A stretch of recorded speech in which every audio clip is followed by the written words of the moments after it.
Okay, I'm live. All right. Welcome, ladies and gentlemen, back to an episode with yours truly, man. What's up, y'all? I'm here with Brian J. from Brian J's Nerd Talk. It's Brian J's Nerd Talk right here. And today we are going to have a segment. I don't think we have a list, at least not that I can remember. First thing we're going to talk about is Star Trek. I'm not a Trekkie, but Right. this gentleman over here can tell you more Well, about it. well, I will say that hell is frozen over. Star Trek, new Star Trek has been great the last year with Strange New Worlds, which premiered last year, which is a prequel series to TOS. And this year, we had season 3 of Star Trek Picard, which was an incredible season. It was a real masterpiece. The last 2 episodes were incredible and really elevated the whole season, which was already really good for like the first 8 episodes. And the last 2 episodes were great. And I saw the IMAX premiere of the last episode last night, and it was such a fantastic episode. I mean, the acting was great. They got the original cast from Star Trek The Next Generation. Their chemistry was great. The writing was good. The action, the themes, the philosophy. It was just such a great conclusion to a great season, and it was a better ending and good final goodbye to Star Trek The Next Generation than Nemesis, because the movie Star Trek Nemesis was a terrible movie. It was one of the worst movies of the 2000s. Certainly, probably the worst movie. How not to make a franchise? Yeah, probably the worst. Make a franchise. You want to make a franchise? Don't Yeah, do Nemesis. it was the worst movie of 2002. It was really terrible, but yeah, this season of Star Trek Picard was a greater goodbye.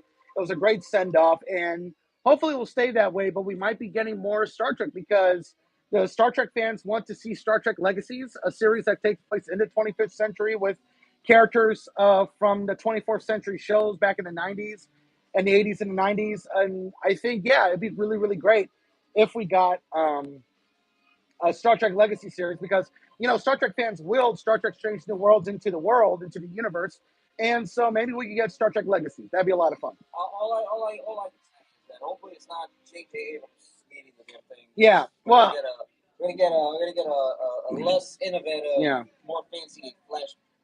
Well, Alex Kurtzman is a lot worse, but Alex Kurtzman is the guy who is in charge of Star Trek and getting Star Trek greenlit and getting it made.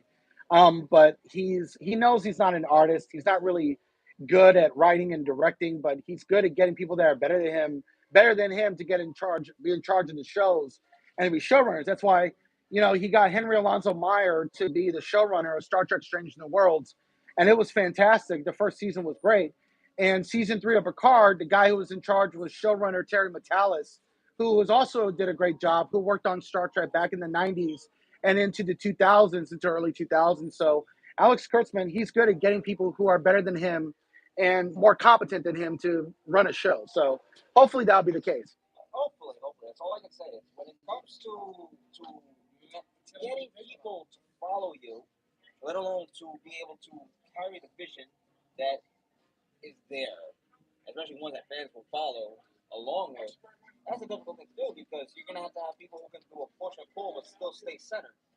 Yeah. Nowadays, it's a little hard to do because you have, well, let's use Star Wars, for example. There are episodes in the Obi-Wan series and the Boba Fett series that you had people work on it who were not competent. Yeah. Not competent. They were not good at it, and they were terrible choices. That was the problem with the Obi-Wan Kenobi series, is they hired 2 writers that and really, if ever, did anything good or anything successful. And then you had what's her name, Deborah Chow, who was the director.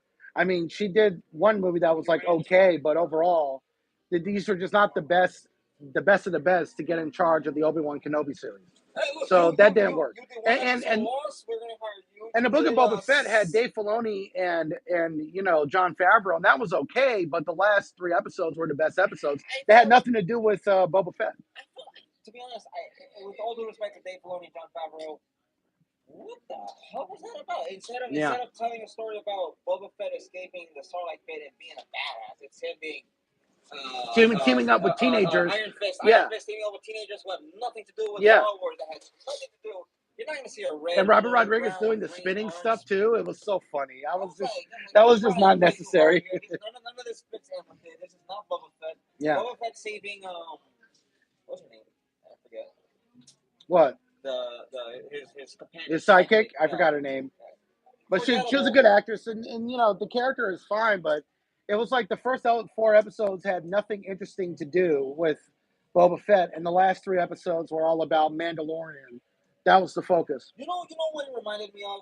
It reminded me of Netflix's Iron Fist series. Mhm. I am Iron Fist. Yeah, I am the Iron Fist. and you know, Every episode, I am the Iron Fist. I'm like, Yeah. I don't give a crap if you're a Copper McDonald. Stop it. yeah, the Iron Fist series is terrible. But you know, I always tell people Jon Favreau is hit or miss. Like for every for every good movie he makes, which is like Swingers, Chef, and Iron Man, he does make a bad movie. Like he made Cowboys versus Aliens, which came out in 2011. That was easily the worst movie of 2011. That was easily the worst movie that year. It's got great looking effects, but it's a terrible film. Cowboys versus Aliens was just a terrible movie. And if you want special effects, you want to see flashy lights. Yeah, watch it. Jungle Book was tedious as well. The Lion King was good, but very passionless. It was a passionless remake. It was super underwhelming. Yeah, it was a passionless remake. Seeing Scar, Mufasa, it just did not feel. It did not feel the same like the animated like, movie. okay. The animated movie was way better. I was like, I see cats do this better. What the hell? What I did love though about the live action, well, it wasn't live action, it was CG animation. One thing I did like, it was a faithful remake, but the problem was that it was too faithful. Like it was so predictable. But what I did like is that the end credits are exactly 16 minutes long because of the amount of CG work that was done. Because of the amount of CG work that was done in the movie, the end credits 16 minutes long. And what was so funny about it was that they had some of the best music I heard from the Lion King franchise, and it was all there in like the last 16 minutes of the movie, which was the end credits. So it was the longest end credits I'd ever seen, which was 16 minutes long. I've seen longer. Lord of the Rings. Can we talk about you for a second? 3 hour, 40-minute film? No, but the end credits I'm talking about. Like the Lion King had the longest end credits. It was 16 minutes long. The end credits for Lord of the Rings Return to King was like 10 minutes. But the Lion King said end credits was like long. It was epically long. Speaking of the Lord of the Rings, what about it? The fact that Discovery, I want to call him Orange, I don't know why, I think he is. But Discovery, DC, all that crap, Warner Studios, whatnot. Lord of the Rings wants to do remakes of the Harry Potter movies, or if you're going to remake something that already stands the test of time, because you cannot truly remake Lord of the Rings 1, 2, and 3, and then remake hot films. Well, it's not that they want to remake the movies. They want to do it. They want to create a cinematic universe where they have a movie about Aragorn, a movie about Gandalf, a movie about Frodo, a movie about Bilbo. And Warner Brothers realized that they actually do own the movie rights. So they want to do multiple movies and have like a cinematic universe involving Middle Earth. And I just don't think they have the creativity or the artistry or even the passion to do something like that. They hired what's his name, Peter Jackson? Peter Jackson's not in charge. No, who's the guy that did the original work on the film? Peter Jackson, he's not in charge. He's not involved. No, that's what they hired him, no? No, they're not in charge. He's not involved with the new movies. He could be an executive producer. He might be able to read some scripts, but I don't think he's directing anything. And that's kind of the sad thing without that level of passion, because the Peter Jackson movies were not perfect, but they were made with a sense of passion and artistry by Peter Jackson. And without him at the helm, I just don't see how it could work. Ladies and gentlemen, I call it now, Lord of the Rings remake or sequel or whatever spin-off. It's going to be a cash grab. Yeah. Because it is That's how I feel.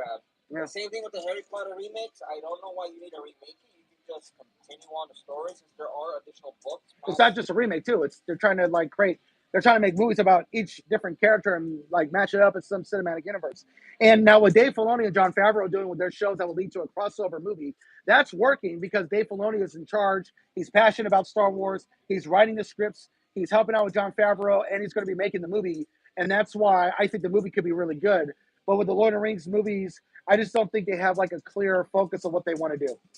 No, when it comes to Jon Favreau, I respect greatly. Yes, he got swing and misses, he got hitting and swings. The thing though is that when you have someone who's really passionate about their work, the amount of mistakes that are likely to arise are minimal. Whereas you get someone who did a 1 episode, 2 episode, maybe one. Yeah, yeah. I got a YouTube channel. Yeah. We're doing a live stream right now, but we can give it to you later afterwards. Yeah, awesome. Yeah. You're good. Yeah, But when it comes to fans, you get minimal mistakes and errors, whereas you get someone who's just because of a quick hire for whatever purpose, if it's agenda, a deal, or whatever.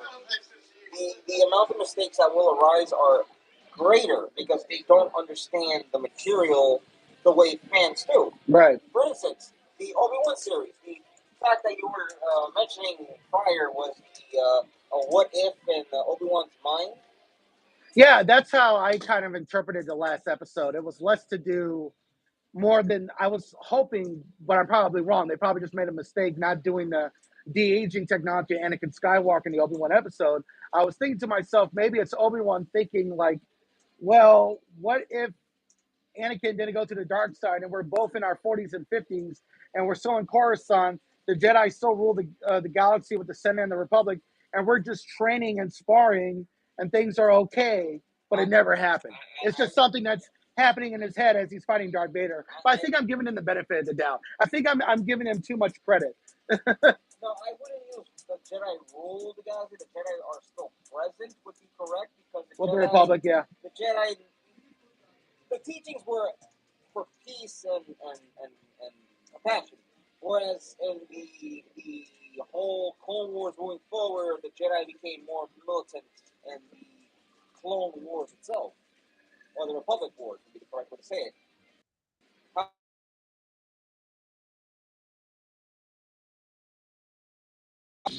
Within the present time of Galaxy, I'm not sure that would be a wise interpretation because the Jedi Order was on the brink of collapse after Episode 2. Yeah. Well, but the Jedi's in the prequels era were in charge of the galaxy.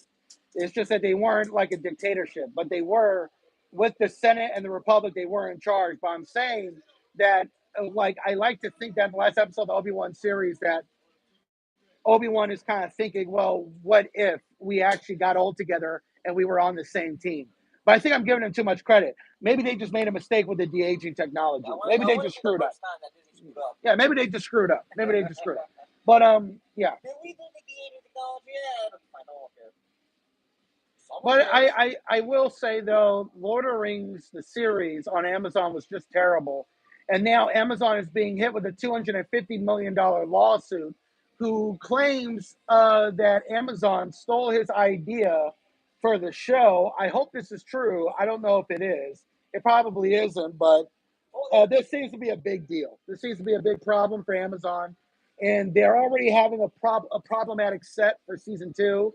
And I don't know if the show gets canceled after season 3. If it gets to season 3, I don't know. I highly doubt they'll get a season 3 because the continuity of season 1 to season 2 is it wasn't a success. It wasn't a success because the show was so boring, and less than 50% of people worldwide finished the first season. That's how tedious it was for a lot of people. Listen, season 1 was basically, I am here because of whatever reason. Yeah. I'm not here for story or for actual character growth. If it was for me being a Middle Earth fan, I gave up. For episode 1, I saw that when I saw how boring it was, how long it was. I was like, I'm reading. And bad writing too. I'm watching a bibliography. And it was so terrible too with the writing where Galadriel is like jumping off the ship to go swim back to Middle Earth. She would just drown. There's no way she could be able to pull that off. It was never going to happen. Don't forget she's wearing armor. Yeah, she was. No, she took off the armor. Oh, she did? Yeah, she was just like in the white whatever. But you know what's crazy though about the show? If it wasn't, no, she took off. No, she was wearing all white. She was wearing a gown, so she wasn't wearing armor because they were going to go to the other land, the elf world, and then she decided to jump off the ship to swim back to Mars. I don't know which Amazon writer, lead or whatever, the person was in charge of the elves. The showrunners were terrible, and the elves were terrible. The hair pieces were terrible too. That's not elves. Even when they did long hair, it was bad too. Elves are written to have beautiful long hair. Like these people, like elves are not. When I say these people, elves took pride in everything about themselves, everything around them, from their culture, their art, their work, their music, their history, to their abilities with magic, their bowmanship, even with swords. They were very skilled. They were adept at farming, cultivating, foraging, even hunting. And I thought with the series with Amazon is so out of touch because they're trying to put some kind of Well, who knows what they were thinking? Whatever, But whatever. here's the problem though, is that I think that Amazon, because they paid $1 billion to do 5 seasons of Lord of the Rings and Rings of Power, I think they, as far as they're concerned, they don't have much of a choice but to do the full 5 seasons.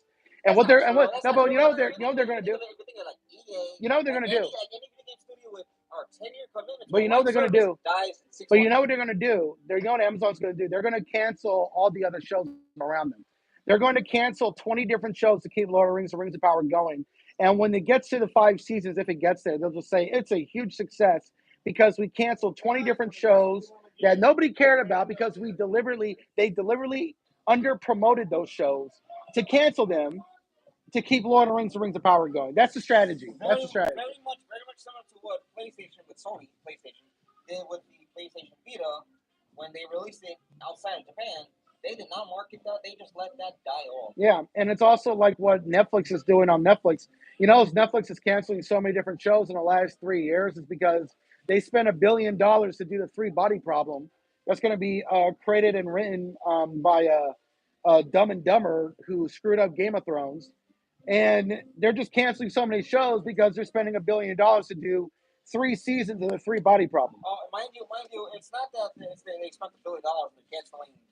Say total 50, maybe 75. Yeah, I feel like they're canceling 50 shows. Yeah. I call it now. There's going to be a price hike in that subscription. Yeah, of course. They've been raising the prices in the last 2 years because of inflation. Like 20, 30 bucks? It's almost $20, and luckily I get Netflix through my T-Mobile plan. You have a good night, man. I get the T-Mobile plan, and that's how I get it. Yeah. So that's how I do it.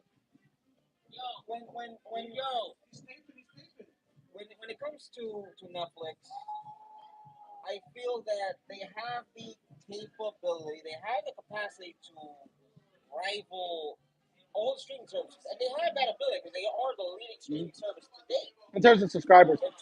And that's the funny thing about Amazon Prime is that they have 240 million subscribers. But the problem is less than 100 million are watching it. Less than 100 million people are watching the shows on Amazon Prime. And so 240 million subscribers are just like buying shit. Well, to be honest, Amazon screwed up when they said Amazon Prime works for your delivery and everything else. So you have all these people subscribed to Prime, not for the TV shows, not for your movies. To get everything in 2 days. You buy stuff, everything comes in 2 to 3 days. Everything comes in. So yeah, there you go. So Amazon, you shot yourself in the foot with that one. So your total subscribers when it comes to your original works, when it comes to TV shows and films, is incorrect. Have you also read this Hollywood Reporter article on the chaos in Amazon Prime? I'll send it to you. I read the whole article. It was incredible. But like when he said it to me, I will link in the video so that others, that when they watch the video, they're able to read it and follow along. Yeah. Because when it comes to Amazon, from what I've gathered from Hollywood Reporter, from other sources that are not Hollywood directly, but close enough to work with or have inside information. The chaos. Well, I don't follow the guy. Well, the chaos. It's ironic. It's like Amazon is a total lawless jungle with no. Yeah, see, I was going to say that because it's just total chaos in Amazon because the chaos in Amazon is that they'll spend an obscene amount of money to lock a deal with like super like talented creators, whether it's the Russo brothers or Jonathan Nolan, Lisa Joy. They'll sign them to like 9-figure deals. That's like 120 to $200 million. And then one Amazon executive said, behind the scenes, they're always saying we got to reduce the cost. We got to save money and reduce the cost. But then you spend this obscene amount of money to get these creators in the $300 million range. In the $300 million range, you're spending an obscene amount of money, and you're basically star fucking. That's what they're saying. They're saying they're basically star fucking by saying one thing and then doing the opposite when they get a big star, and they got to like spend $200 million to get that person. It's like ridiculous. It's ridiculous. Who is somebody that the world loves to date? Jack Black, maybe. The guy is good at acting in many ways. And there are others where he comes off rather. Well, I'm talking about showrunners and producers, I'm saying, like what's going on with the Citadel? Have you heard? you have a star like Jack Yeah, Black, yeah. you pay a 9-figure salary to, And then it's like and more. then it's like, nah, you're not gonna be the lead the way that we explain the Yeah. contract to you. You're gonna be that stand-in for the lead that sits in the background, complains about everything, and sits on the couch drinking beer, Yeah. whining and bitching about how insecure you are. Like, look at the Citadel with the Russo brothers. Amazon signed them on to a huge deal, and they're spending $300 million on a 6-episode season about spies traveling around the world. I mean, the budget is ridiculous. I've never seen anything like it. Is that the one where the With the Priyanka two Chopra. spies- Priyanka Chopra and the guy from Game of Thrones who played Rob Stark. It was totally Oh, the insane. guys that had their memories erased and stuff like that? No, yeah, they do. They had their memories erased, and it's like such How a. do you know? And I'm watching the show, and the budget is obscene, and it's not even like a big deal. It's not even a big deal. And you know, it's sad when you have a show with such interesting concept, but realistically, 6 episodes for one season, it's like, all right, the anime industry went from 25, 27, 25 to 12, 13 for financial reasons. And I understand that, but at the same time, it puts more pressure on the animators, Yeah. the directors, the writers, because now they have to spend more time to perfect one season of whatever project they're licensed to work on. And it's another thing, for instance, that when you have TV series doing less episodes, Yeah. now you have writers getting paid less, but they made more for as if they worked on a 25 episode Yeah. or a 20 episode series when it's only 6 episodes. And that's why the writer's strike is happening. And it's sad because now with the rise of AI and AI being able to write, not perfectly, but to a degree being able to write a script, Hollywood's gonna lose a lot of writers because they're expendable. Yeah. And the way I see it is, no matter how you view yourself, you can be the best writer in the industry. You are still the truth of the team, an expendable, replaceable individual. Right. Okay, so let's finish this here. We've gone on a little bit over time, but any last thoughts on the situation? Everything going? Well, I would like, if there's any viewers that are from Florida, I would very much like the viewers from Florida to leave a comment about what's their perspective of what's going on between Disney and Florida, Disney, Iger and DeSantis, Disney and the governor. That's for Florida viewers. Yeah. Now, as for Most other Floridians do not want this to keep going. It's messing up their economy. They do not like this. And Ron DeSantis is killing his reputation. And if he tries to run in 2024, it's going to be rough. It's going to be rough. The Republicans telling him to stop. Yeah, I know. They're telling him to stop. They're telling him to stop. It's like, he doesn't want to. But my final thoughts on the whole Lord of the Rings situation, it's just like, that's what happens when you got people with no experience doing stuff. No, my final thoughts when it comes to Lord of the Rings, Star Wars, whether it's a Disney show or whatever, Marvel, is if you're going to hire people, make sure they are competent. Yeah. Make sure their resume includes I wrote for House or Grey's Anatomy or something. Yeah. Okay. Now, that'll be it. Fortunately, we're closing down. Action Burger's closing down. Yeah, so we'll talk to you guys later. We'll see y'all around. This is Brian J's Nerd Talking. This is my friend Steve. And yeah. Now, the next episode. My friend Steve, right here. How you doing? The next episode we're going to do is we're going to speak about what's going on with. What's this guy's name that played Kane that is now being ditched by every agency he's ever touched? Oh, gosh, yeah. We'll talk about that later. Jonathan Majors. We'll talk about that next week. Okay. All right, we'll talk to you later.